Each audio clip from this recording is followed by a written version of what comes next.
ในตอนเช้าของวันที่28พฤศจิกายน2025ทานรัศมีดำรงบุญหัวหน้าธนาคารการค้าต่างประเทศลาวมหาชนสาขาแขวงบุรีคำไซ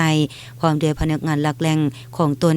ได้นำเอาถังขี้เหงื่อจำนวน40หน่วยรวมมูลค่า38ล้านกีบมามอบให้องค์การปกครองแขวงบุรีคำไซเพื่อนำใช้เข้าในการเก็บเมียนขี้เหงื่ออยู่ตามสำนักงานองค์การสถานที่สาธารณะแห่งต่างๆภายในแขวงบุรีคำไซ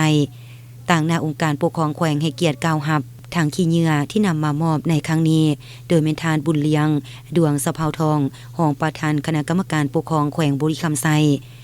จุดประสงค์ในการมอบทางขี้เหงื่อให้กับองค์การปกครองแขวงในครั้งนี้ก็เพื่อเป็นการสร้างขบวนการกำลังภาพตอนวันสำคัญต่างๆของภาคของชาติให้มีบรรยากาศฟดฟื้นม่วนซื่นเป็นต้นแม่นสมเสยวันหันเป็นธุรกิจของธนาคารการค้าต่างประเทศลาวมหาชน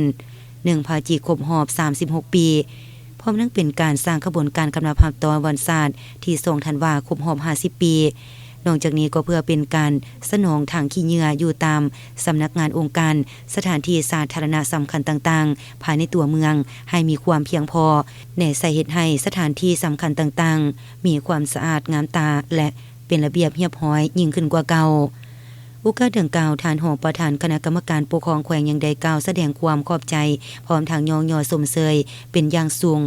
มาอย่างภาคส่วนที่เกี่ยวข้องที่เห็นได้ความหมายความสำคัญนำเอาเครื่องจำนวนดังกล่าวมามอบให้ครั้งนี้เพื่อเป็นการแสดงความขอบใจและสรรเสริญต่อกับคุณงามความดีดังกล่าวท่านยังได้ต่างหน้าให้กับการนำของแขวงมอบใบยองยอของท่านประธานคณะกรรมการปกครองแขวงให้กับภาคส่วนที่ได้รับการอุปถัมภ์ในครั้งนี้ตื่มอีก